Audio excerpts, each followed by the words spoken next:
Did your worst teacher ever get what he deserved?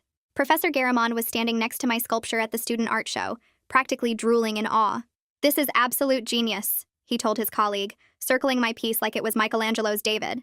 "E. Samuels has created something that most professional artists couldn't." I shifted closer, hoping he'd recognize me as the E. Samuels from his advanced sculpture class. But he looked right through me like I was wallpaper. "Excuse me, you're blocking my view," he said, waving me aside. "This is a masterwork that deserves proper contemplation, not some undergraduate girl using it as a backdrop for her Instagram photos." I froze, trying to decide if I should explain that I was the sculptor, but he just laughed before I could say anything. "You probably think this is just pretty. What you don't know is that E.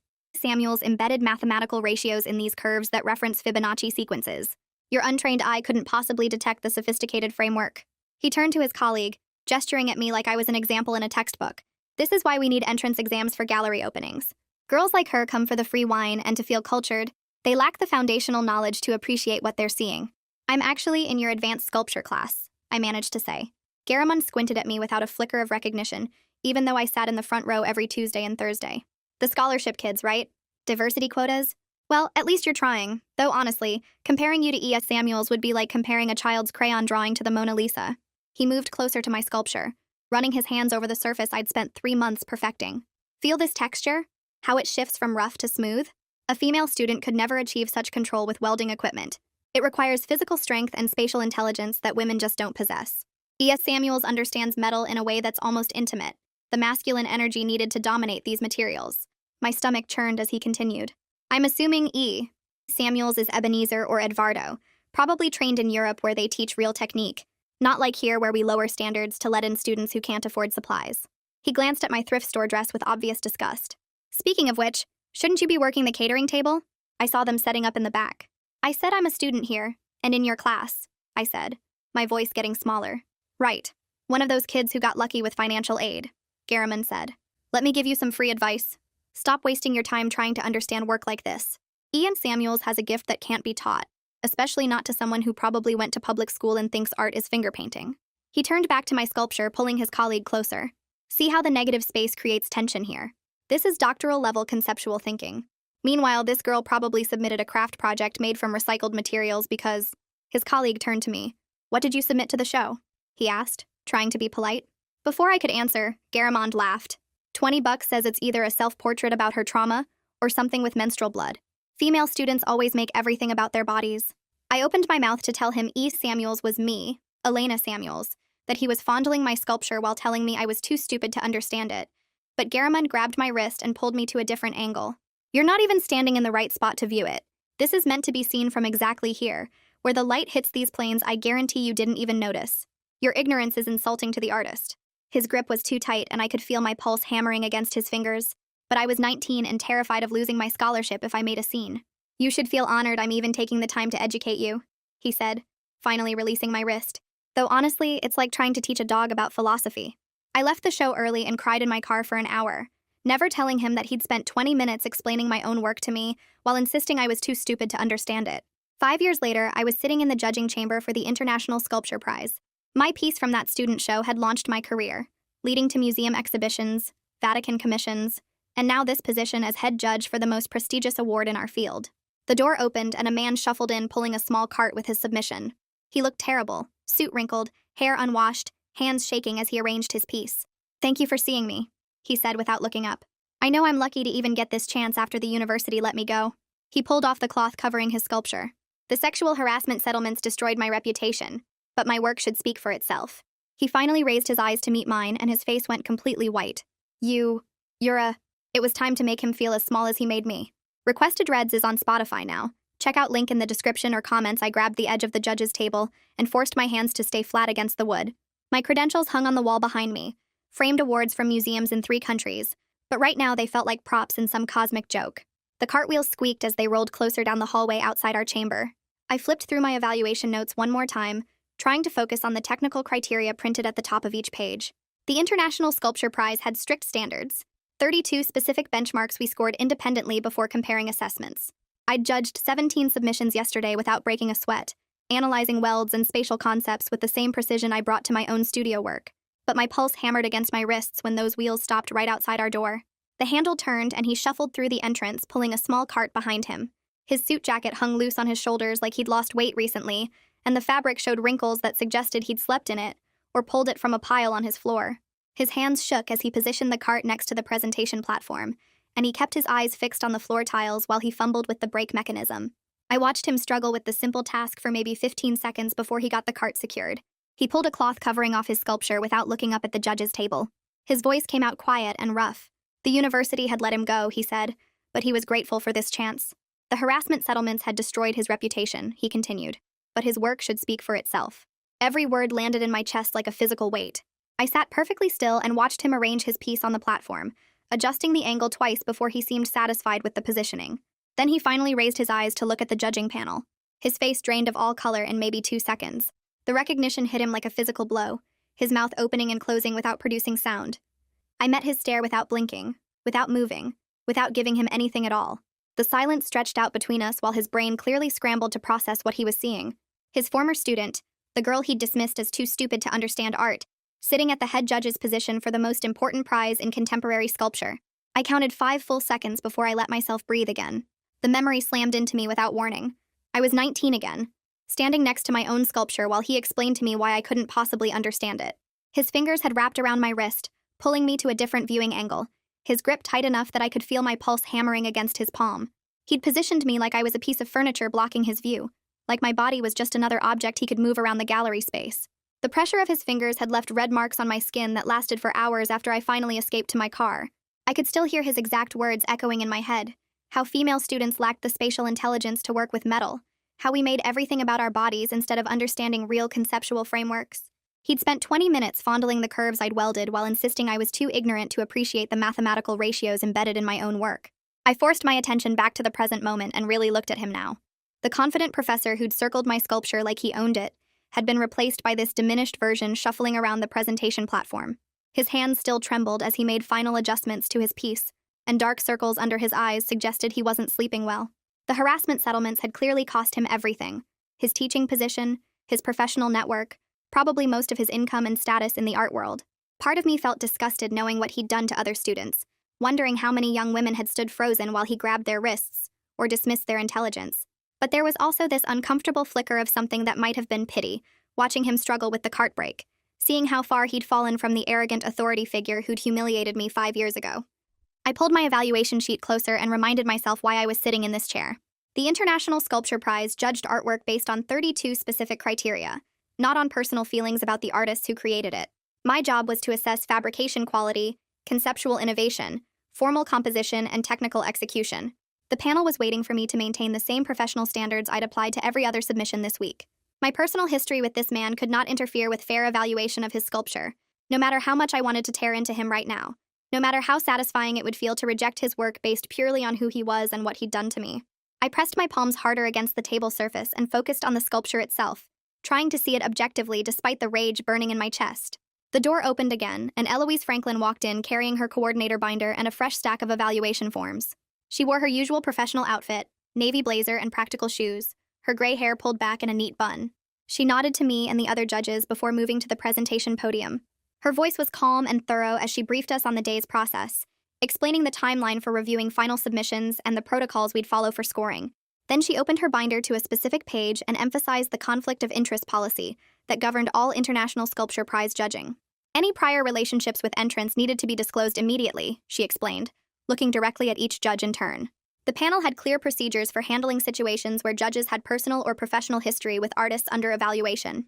She walked through the disclosure process step by step, her tone matter-of-fact but serious, making it clear this wasn't optional or negotiable.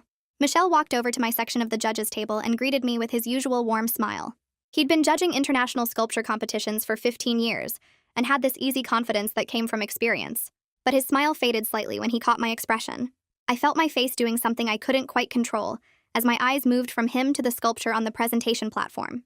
He followed my gaze and I watched his eyebrows pull together in concern. I forced my mouth into something approximating a professional smile and shook my head slightly, trying to signal that I was fine, that everything was under control. Michel had been doing this long enough to read tension in a room, and I could see in his face that he knew something was very wrong even if he didn't understand what yet. The man at the presentation platform finally looked up from his sculpture, and his eyes found me sitting at the center position of the judges' table. His face went completely white again, even paler than before if that was possible. He opened his mouth and a strangled sound came out, something between a word and a gasp, totally incomprehensible. I sat perfectly still and said absolutely nothing.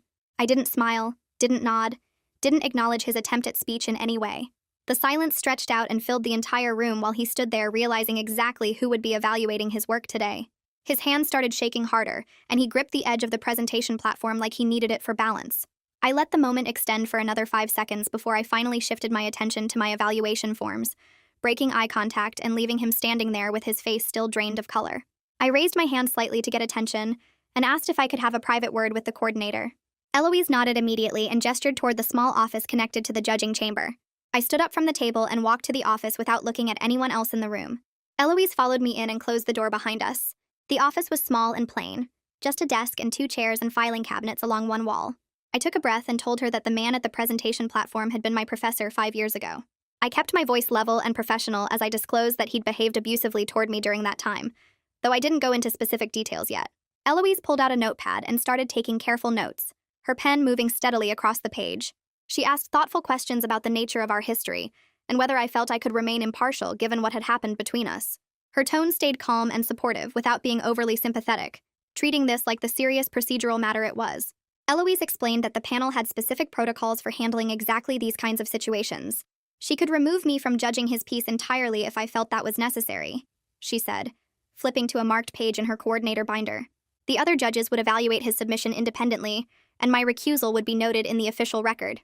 She walked me through the options carefully, explaining each pathway and its implications. I felt torn between 2 competing desires that both felt urgent and justified. Part of me wanted to maintain my professional integrity by stepping away, proving I could put institutional standards above personal feelings. But another part of me wanted to be the one who decided his fate, wanted him to know that the girl he'd dismissed and grabbed and humiliated now held power over his career the same way he'd once held power over mine. The conflict made me question my own motivations in a way that felt uncomfortable and necessary. I took a breath and told Eloise I wanted to stay on the panel. I said I needed my notes documented and reviewed by someone independent, someone who could check if I was being fair. Eloise nodded and started writing immediately. She said she would bring in extra reviewers just for his piece, people who didn't know anything about our history. The idea made me feel safer but also exposed, like I was admitting I might not be able to handle this professionally. Eloise finished her notes and looked up at me. She asked if I felt ready to go back into the judging room. I said yes and stood up from the chair. We walked back through the door together and I took my seat at the judges' table. The other judges looked up when we entered, but nobody asked questions. I picked up my evaluation forms and clicked my pen. Garamond was still standing next to his sculpture looking like he might pass out. I forced myself to stand and walk over to his piece for the initial viewing. My legs felt steady even though my heart was hammering. I stopped about 3 feet away and made myself look at the sculpture like it belonged to a stranger. The welding was clean, I had to admit that. The joints were smooth and the metal surfaces had been finished carefully. The technical work was solid, maybe even good. But as I walked around the piece slowly, I started seeing problems with the concept. The forms felt thin somehow, like they were copying ideas instead of creating new ones. I stopped and tilted my head.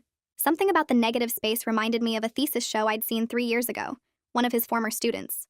The more I looked, the more familiar elements I noticed. There was a curved section that looked almost exactly like something from my own early work, the piece I'd made right after the student show. My stomach tightened, but I kept my face neutral. I pulled out my phone and took several photos from different angles for my notes. Garamond watched me but didn't say anything. I moved to the small table where his artist statement was displayed on a printed card. I picked it up and started reading. The title was printed in bold at the top. The statement talked about reclamation of masculine form in contemporary sculpture. I read the words twice to make sure I understood what he was claiming. The language was pretentious and defensive, full of academic terms that didn't actually say much. He used phrases like inherent strength and traditional power that made me want to roll my eyes. The whole thing felt tired, like he was still teaching the same ideas from 5 years ago without evolving at all. I took a photo of the statement and set the card back down. Michel finished walking around a different finalist's piece and came over to where I was standing. He looked at Garamond's sculpture for a minute without saying anything. Then he turned to me and asked if I wanted to share my observations first. His voice was quiet and respectful. I felt the pressure spike immediately. Everyone in the room was watching to see what I would do.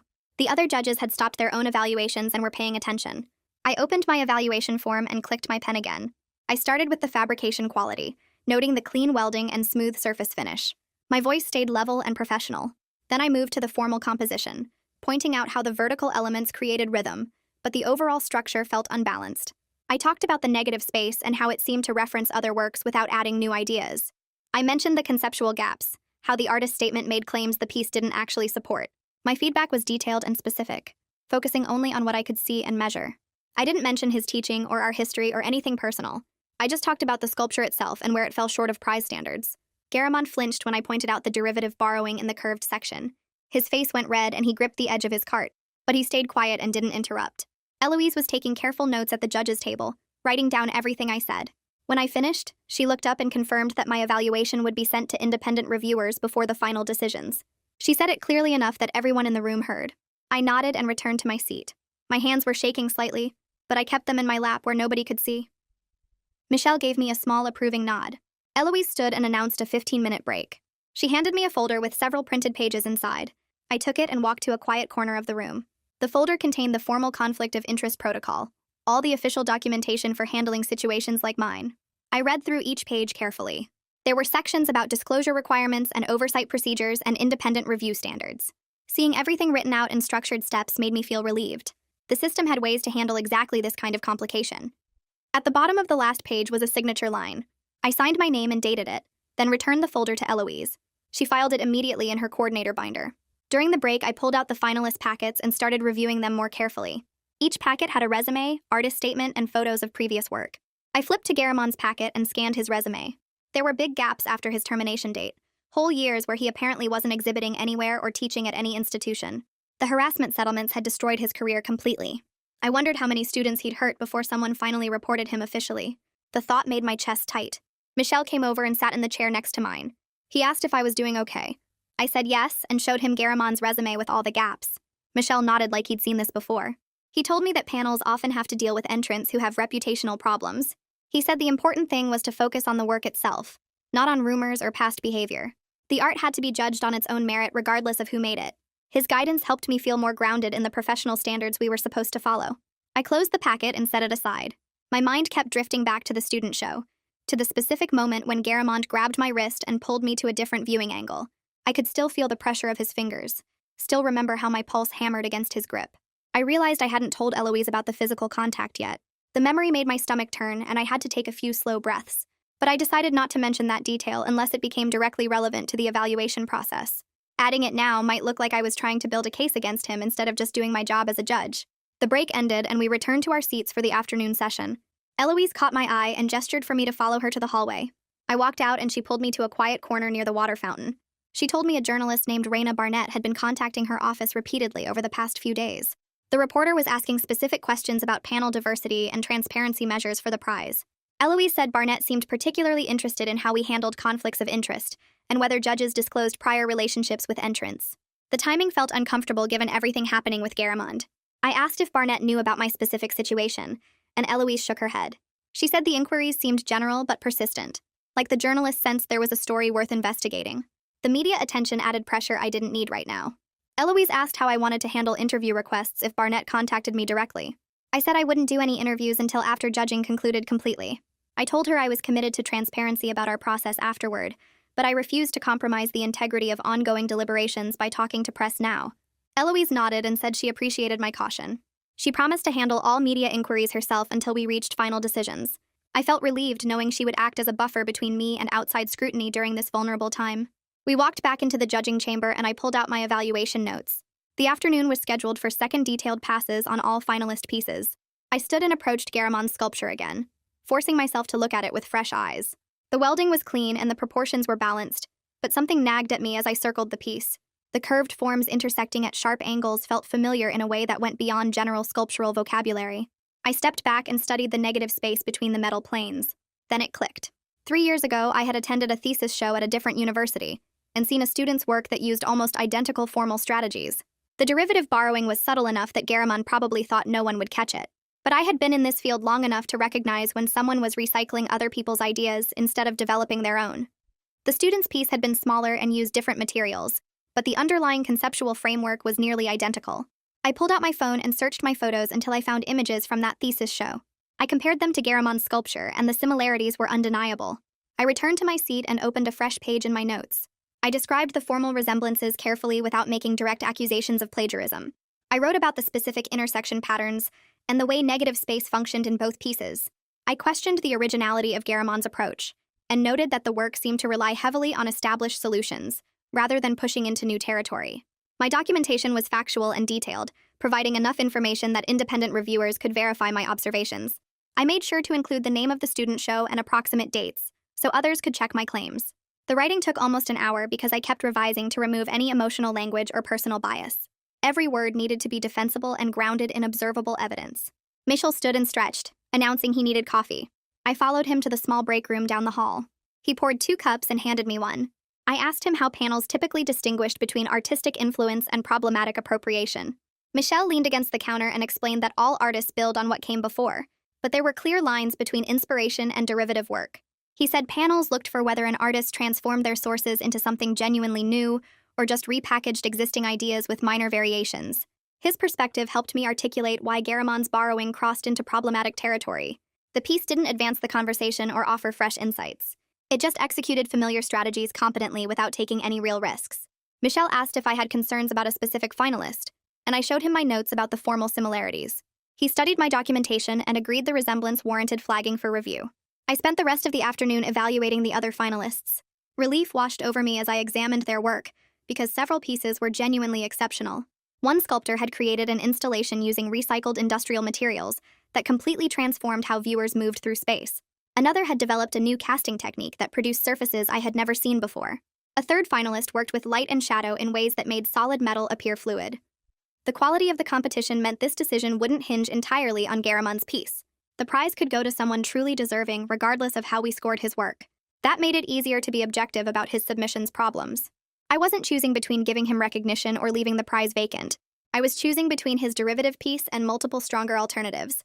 Eloise joined us for the final break of the day carrying a thick folder. She sat down and pulled out several printed pages showing anonymized feedback trends from previous years. She explained that winning panels consistently rewarded bold risk-taking over technical polish alone. The data showed that pieces demonstrating innovative approaches scored higher than work that simply executed traditional methods well. This strategic clarity helped me frame my critique of Garamon's sculpture.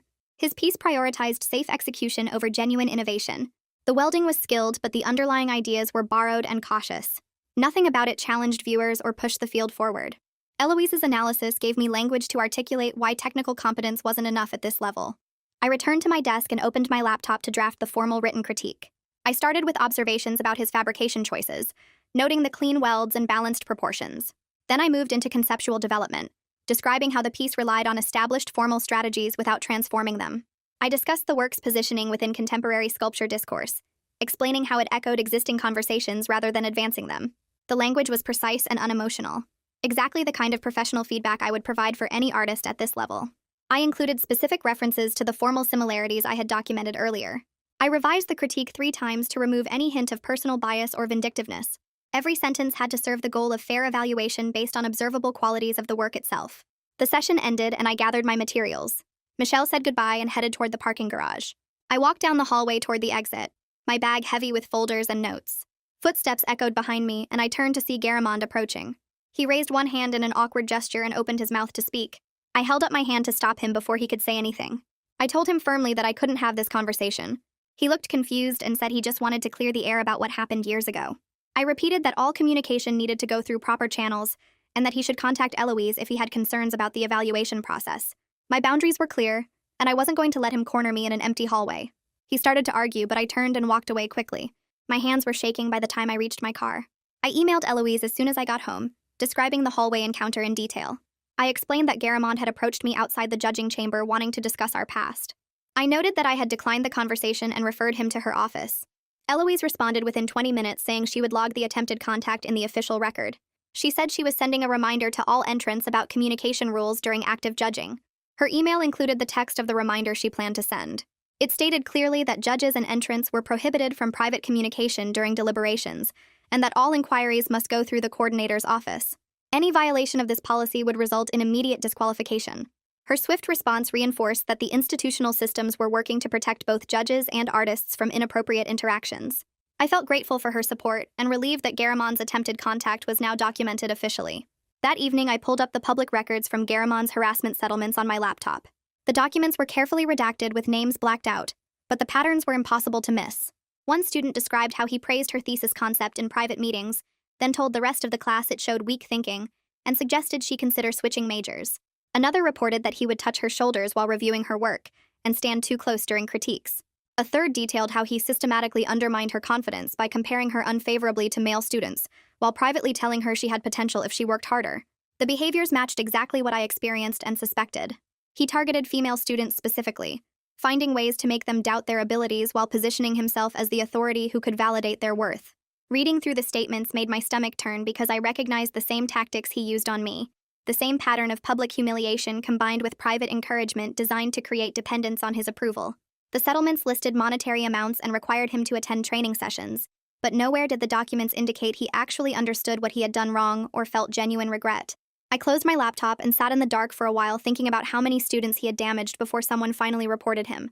The anger felt hot and immediate, making me want to use my position as head judge to destroy any chance he had at professional redemption. But I made a conscious choice not to weaponize my authority.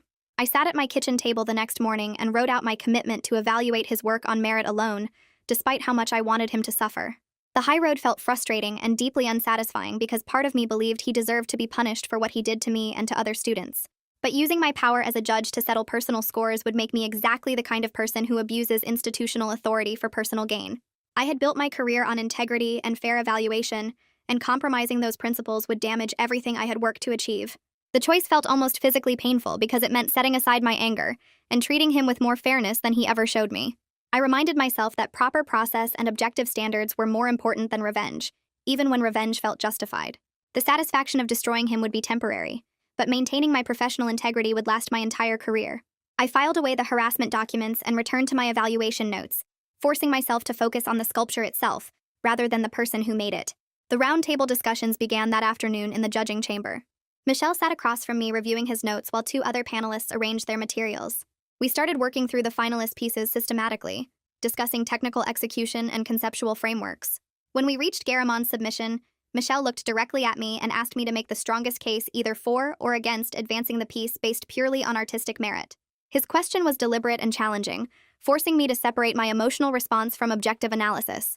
I took a breath and started talking about the fabrication quality, pointing out specific welding techniques and surface treatments that showed real skill. Then I moved into the conceptual limitations, explaining how the piece relied on established formal strategies without pushing them into new territory. Michel nodded and asked follow-up questions that made me defend each point with concrete evidence from the work itself. The exercise was exactly what I needed because it required me to articulate clear standards that applied equally to all submissions, regardless of who created them. By the end of my analysis, I felt more confident that I could evaluate Garamon's work fairly, because I had tested my reasoning against Michel's scrutiny and found it held up under examination.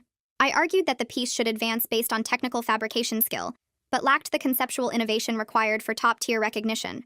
My proposal was that it remain in consideration, but not be shortlisted for the final round, acknowledging its strengths while clearly identifying where it fell short. The assessment felt nuanced and defensible because it recognized genuine technical ability without inflating the work's conceptual contribution.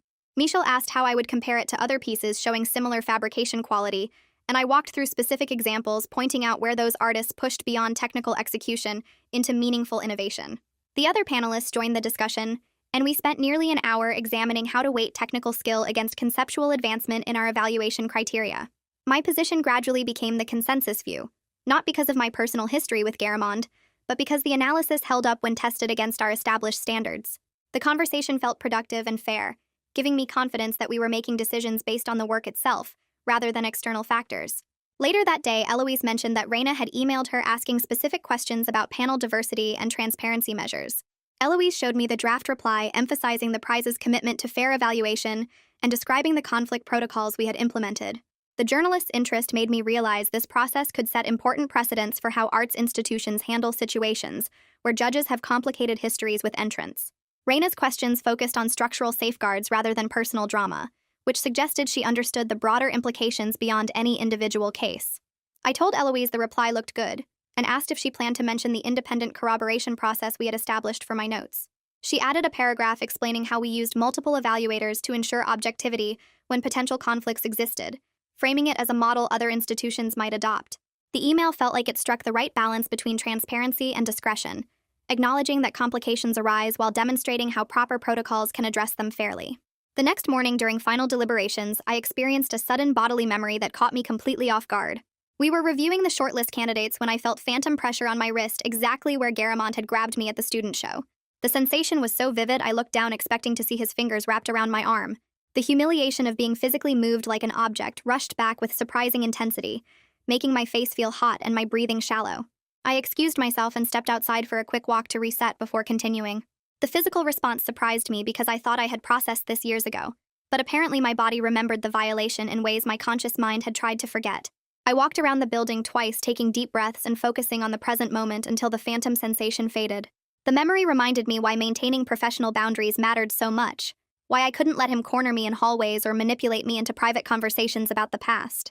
When I returned to the chamber, Michel caught my eye and quietly asked if I needed to step out of the deliberations entirely. His concern felt genuine and supportive rather than judgmental or suspicious. I appreciated that he was willing to back whatever decision I made about my participation, but I declined the offer because I wanted to see this process through properly. His willingness to support me helped me feel less alone in navigating this impossible situation. We had worked together on previous panels, and he knew I took evaluation seriously, so his question came from respect rather than doubt about my professionalism. I thanked him and we returned to the systematic review of finalist pieces, moving through each submission with careful attention to our established criteria.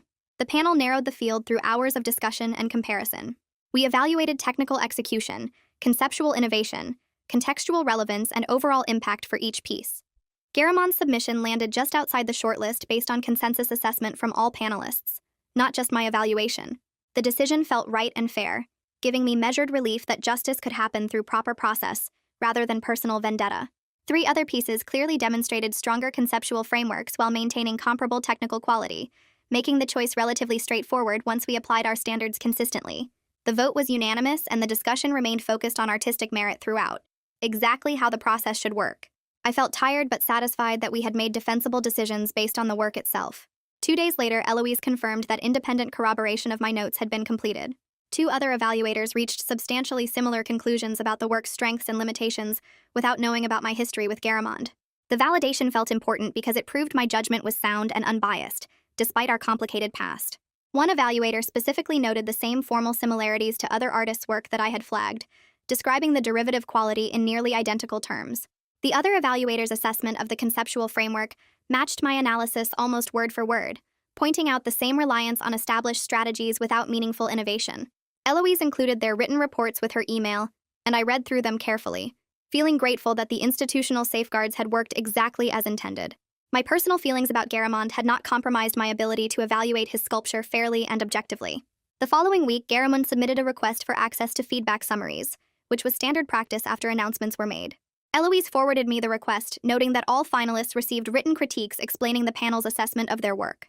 The anticipation of having to deliver my evaluation directly made my stomach tighten, even though I knew my critique was professional and defensible. I reminded myself that I had earned the right to speak with authority about sculpture through years of successful work and recognition in the field. My assessment would carry weight because of my accomplishments and expertise, not because of our personal history. The feedback session was scheduled for the following week, and I started preparing my notes, making sure every point was clearly articulated and supported by specific observations about the work itself. I opened a blank document and started typing the feedback summary, choosing each word carefully to keep everything focused on the work itself. The evaluation criteria appeared first with numbered sections covering technical execution, conceptual framework, material innovation, and contextual positioning within current sculpture discourse. Under technical execution, I noted the clean welding joints and competent surface finishing, while pointing out areas where the fabrication could push beyond standard approaches. The conceptual framework section identified the derivative borrowing from other artists' formal strategies and suggested ways to develop more original visual language. I wrote about how the piece relied too heavily on established conventions instead of taking risks that could advance the conversation in meaningful ways. Material innovation received similar treatment with acknowledgement of basic competency, but clear notes about missed opportunities to explore the medium's potential. The document ran 3 pages single-spaced and never once mentioned our personal history or the student show or anything beyond what existed in front of me during evaluation. I saved the file and sent it to Eloise for review before it would go to Garamond, knowing every word would be scrutinized but confident the critique was fair and useful. That evening, I pulled up my laptop and searched for Raina Barnett's previous articles, needing to understand her approach before considering any conversation about reforms. Her byline appeared across multiple arts publications, with pieces examining funding inequities in museum programming, an investigation into how major galleries handled misconduct allegations against represented artists. One article detailed how an institution had quietly removed an artist from a group show after harassment complaints, but never made public statements, leaving other venues unaware of the pattern. Another piece explored how arts education programs often lack clear reporting structures for students facing inappropriate behavior from instructors. The writing was sharp and well-researched but never sensational, focusing on systemic failures rather than personal drama. She cited specific policy gaps and interviewed multiple sources to build complete pictures of institutional problems. I felt relieved reading through her work, because it suggested she might actually care about fixing broken systems, instead of just generating clicks with scandalous stories. The idea started forming that maybe after results were announced, I could give her background context about the structural issues this prize evaluation had revealed, talking on the record but without naming Garamond specifically about how conflict of interest protocols need strengthening. The conversation could push for changes that would protect future judges and artists from similar situations, turning my uncomfortable experience into something constructive. I made notes about what reforms seemed most urgent, including clearer disclosure requirements at earlier stages and mandatory independent review when judges flag potential bias. The next morning, Michelle found me in the hallway outside the judging chamber and suggested we grab coffee before the day's session started. We sat in the small cafe downstairs, and he brought up an idea that had been taking shape in his mind about formalizing a mentorship track for promising artists who didn't make the shortlist. Instead of just sending rejection letters, the prize could offer developmental support through structured guidance from established sculptors, providing feedback and resources to help artists strengthen their practice. The concept felt genuinely constructive and aligned with my belief that the arts community should invest in growth, instead of just acting like gatekeepers who either grant access or slam doors. Michel pulled out his tablet and we started drafting basic criteria right there at the coffee shop, making sure the framework could apply to multiple artists based on specific developmental needs, rather than being tailored to benefit anyone in particular. We focused on technical skill that needed conceptual development, or strong concepts that required better execution, or artists working in isolation who needed professional guidance about exhibition opportunities and career building. The mentorship program would include quarterly reviews, access to studio facilities, and connections to curators and collectors who could provide informed perspective. We wrote everything down, knowing it would need full panel approval, but excited about creating something positive from a complicated situation. Back in the judging chamber that afternoon, Eloise distributed a late submission that had arrived in her inbox that morning, and my stomach dropped when I saw Garamond's name on the file. He had written a 3-page addendum to his artist statement claiming the panel had misinterpreted his conceptual framework, and explaining in tedious detail what we had supposedly failed to understand about his work. The document was defensive and irritating, exactly the kind of reaction I remembered from his teaching, where he never admitted limitations, but always blamed others for not grasping his genius. He wrote about how contemporary evaluation standards had become too focused on novelty instead of recognizing mastery of traditional approaches, arguing that his piece deserved recognition for technical excellence even if the concept felt familiar. The addendum included citations of other prize winners whose work he claimed was similarly rooted in established traditions, trying to build a case that derivative work should still qualify for top honors. Eloise read through the submission quietly, then looked up at the panel and stated clearly that the rules prohibit modifications to artist statements after initial submission deadlines. Her voice was calm and firm as she explained that allowing late addendums would create unfair advantages and undermine the evaluation timeline that all other artists had followed. I stayed completely silent during her explanation, watching the rules get applied fairly to everyone regardless of who was submitting. The institutional integrity held, and Garamond's desperate attempt to reframe his work got rejected on procedural grounds before we even had to discuss the content. Eloise filed the addendum in the record, but confirmed it would not be considered in our final deliberations, and I felt a small victory knowing the systems were working exactly as they should. We moved into final ballot discussions the following day with all evaluation notes compiled and independent reviews completed. The panel reviewed each shortlisted piece systematically, discussing strengths and weaknesses and debating which work demonstrated the most significant innovation and risk-taking. 3 pieces stood out clearly, with one sculptor's installation pushing material boundaries in ways that felt genuinely groundbreaking. The vote proceeded smoothly and unanimously, with everyone agreeing this artist had created something that challenged both maker and viewer, while maintaining rigorous technical standards. Garamond's piece never entered serious consideration for the shortlist, and nobody questioned that decision because the evaluation had been thorough and fair throughout. I felt quiet satisfaction mixed with total exhaustion, knowing we had made the right choice but drained from all the emotional labor required to stay objective. The announcement was scheduled for the following week, and Eloise immediately started coordinating logistics, arranging for tight security, and managing the significant media presence that always accompanied major prize results. She handled everything with calm efficiency, setting up the press area and coordinating with the venue staff about crowd control. I spent the days before practicing my prepared remarks in front of my bathroom mirror, taking steadying breaths and reminding myself this was about articulating values, not settling personal scores. The morning of the announcement, I dressed carefully in clothes that made me feel authoritative and drove to the venue early to review the setup. Security personnel checked credentials at multiple points, and journalists clustered near the designated press area with cameras and recording equipment ready. I stood backstage taking more steadying breaths and preparing to speak about artistic standards and evaluation integrity without making this about personal history. When Eloise introduced me, I walked onto the stage and looked out at the crowd, spotting Garamond sitting near the back with his arms crossed. I began delivering my prepared remarks about the importance of risk and rigor and accountability in craft, emphasizing that great sculpture challenges both the person making it and the people viewing it. My words were carefully chosen to articulate core values without referencing anyone specifically, claiming my voice as an authority in the field where I had earned recognition through years of serious work. I talked about how technical skill matters, but innovation matters more, how we need artists willing to push boundaries instead of repeating established patterns. The speech ran 8 minutes, and I never once looked directly at Garamond, but I knew he was hearing every word about the standards his work had failed to meet.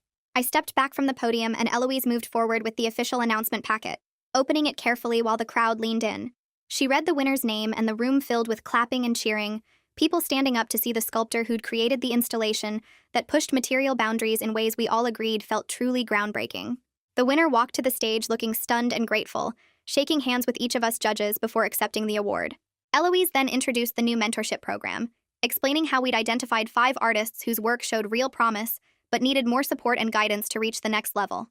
She read the names slowly and clearly, and Garamond's appeared third on the list, right between 2 other sculptors I didn't recognize. The crowd clapped politely for each name, treating all 5 artists exactly the same way, which felt right and fair.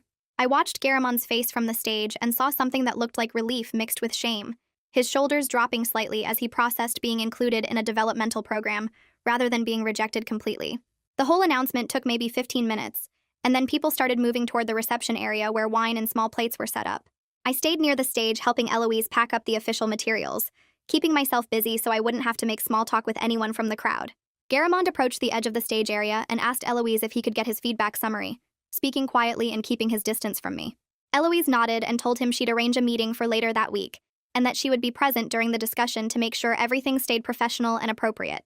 Her calm handling of the request made me feel protected without making a big scene about it, and I appreciated how she managed to set clear boundaries while still treating him with basic respect. We scheduled the meeting for Thursday afternoon in one of the smaller conference rooms, a space with windows and multiple exits that felt safer than a closed office would have. I spent the next few days preparing my written critique, making sure every observation was grounded in specific technical details and conceptual analysis, nothing that could be twisted into personal attack or revenge. When Thursday came, I arrived early and reviewed my notes one more time, taking deep breaths and reminding myself that I'd earned the right to speak with authority about sculpture at this level. Garamond showed up exactly on time, carrying a notebook and looking nervous, his hands shaking slightly as he sat down across from me. Eloise sat between us at the table, her presence making the space feel controlled and safe, and she started by reviewing the ground rules for feedback discussions. I pulled out my written critique and began reading it aloud, keeping my voice steady and professional as I detailed the formal weaknesses I'd observed in his piece. I pointed out how the welding showed competent technique, but the joints lacked the kind of innovative thinking that would push the medium forward, how his use of negative space felt predictable rather than surprising, how the overall composition relied too heavily on established patterns instead of taking real risks. I noted the derivative choices that echoed other artists' work, specifically mentioning the thesis show where I'd seen similar formal strategies used more effectively by a younger sculptor. My delivery stayed grounded and factual, each criticism backed up with concrete examples and specific suggestions for how he could develop his conceptual framework more fully. I talked about how great sculpture requires both technical skill and genuine innovation, how the field demands artists who are willing to fail spectacularly while trying something new, rather than succeeding at something safe. The critique took about 20 minutes to read through completely, and Garamond listened without interrupting, taking notes and nodding occasionally. When I finished, he sat quiet for a moment, then started talking about how he appreciated the feedback and wanted to apologize for how he'd treated me as a student.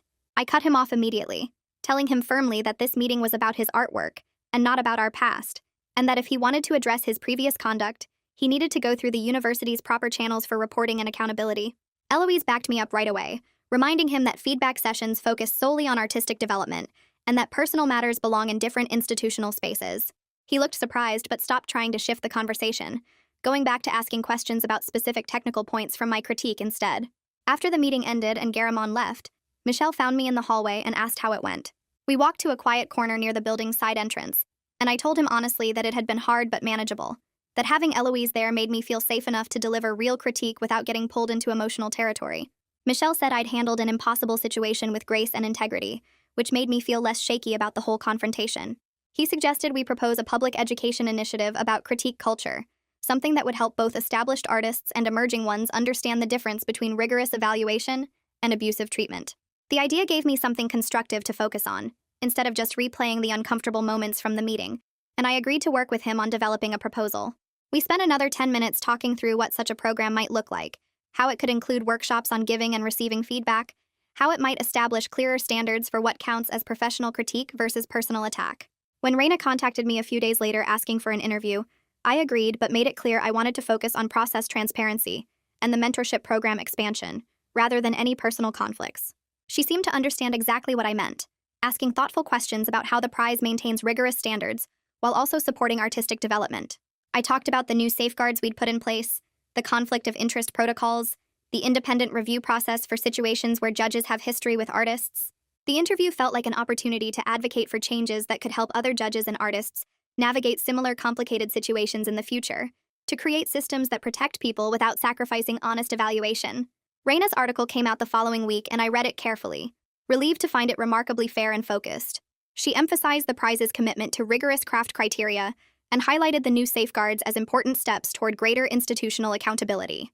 The piece spent significant time discussing the mentorship program as an innovative approach to developmental support, interviewing two of the other selected artists about their excitement at getting structured guidance.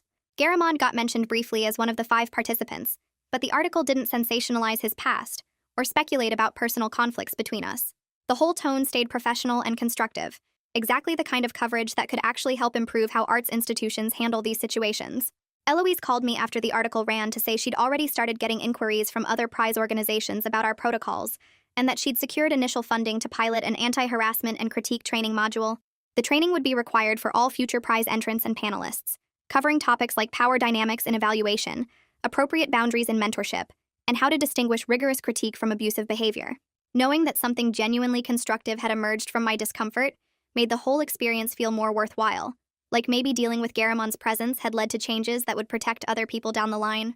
I got an email from him a few days later, brief and subdued, acknowledging the feedback and asking about the mentorship track requirements.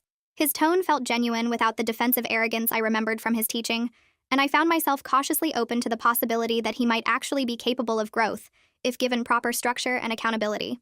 I forwarded his email to Eloise rather than responding directly, keeping appropriate boundaries while making sure he got the information he needed. Eloise replied to him with the standard mentorship intake process, the exact same structure provided to all 5 program participants.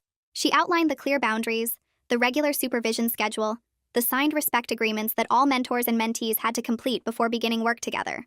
The equality of treatment felt important to me, ensuring he received developmental support without special consideration that would suggest his past behavior earned him anything extra, but also without additional punishment beyond what his work itself had merited through fair evaluation. The whole system felt balanced in a way that let me breathe easier, knowing that institutional structures were handling things appropriately rather than leaving everything up to personal decisions about revenge or forgiveness. 3 weeks later, I stood in the same lecture hall where Garamond used to teach, invited back by the sculpture department to talk about critique culture with current students. The room was packed, students sitting on the floor along the walls when the chairs ran out, and I forced myself to speak honestly about building strength without pretending that mean teachers somehow make better artists. I talked about the difference between hard feedback that pushes you forward and abuse that just tears you down, about how real critique focuses on the work itself, instead of attacking who you are as a person. The questions afterward were smart and engaged, students asking specific things about handling professors who cross lines, or how to tell when criticism is actually trying to help, versus just making someone feel powerful. A girl with paint-stained hands approached me after the formal session ended and quietly shared that her painting instructor had told her she was wasting everyone's time, that she should quit before she embarrassed herself further. 2 other students joined in with similar stories, and we talked for almost an hour in that emptying lecture hall about strategies for protecting yourself while still staying open to legitimate feedback that could improve your work. Raina's follow-up article ran the next week, a smaller piece focusing on the mentorship program participants and showing their early progress. She interviewed 2 of the other selected artists about their excitement at getting structured guidance from established professionals, then mentioned Garamond briefly as someone who had attended the orientation session and begun working with his assigned mentor. The whole tone stayed measured and constructive, presenting him as one person among several receiving developmental support, rather than making his participation into some dramatic redemption story. The article highlighted specific ways the program was helping artists identify weak points in their conceptual frameworks and develop stronger technical approaches, Exactly the kind of coverage that could encourage other institutions to try similar models. I felt relieved reading it, knowing the focus stayed on systemic improvements rather than personal drama that would just feed into unhealthy narratives about forgiveness or revenge. Late that evening, I stood in my studio with my welding mask down, working on a new piece that had been taking shape in my mind for months. The torch flame cast moving shadows across the walls as I joined two sections of steel, the familiar weight of the equipment grounding me in the present moment.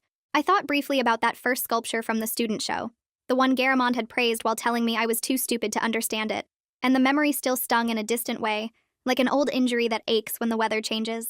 But the sting didn't consume me anymore, or define how I saw my own work. The sculpture taking shape under my hands filled more space in my thoughts than that wound ever could, my career speaking louder than his dismissal through every museum show and commission and teaching opportunity I'd earned. The work itself had become my answer to everything he'd said that night, proof that lived in physical form rather than just words or fantasies about revenge. I sent a note to Eloise and Michelle the next morning, committing to help turn this year's reforms into permanent policy for future prize cycles. I outlined specific protocols for conflict disclosure and independent review, drawing on what had worked well and identifying areas that still needed stronger structure.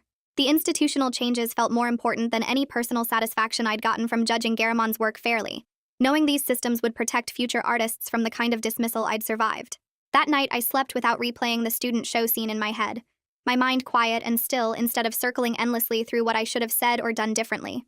I dreamed about the sculpture in my studio instead, imagining how the finished piece would look, when the light hit those welded seams just right, and about the policy frameworks that would make arts institutions safer for the next generation of students who deserved better than what I'd gotten. See, folks? Sometimes karma doesn't need a flamethrower, just an email chain and proper documentation. Subscribe and help me keep celebrating petty but legal victories.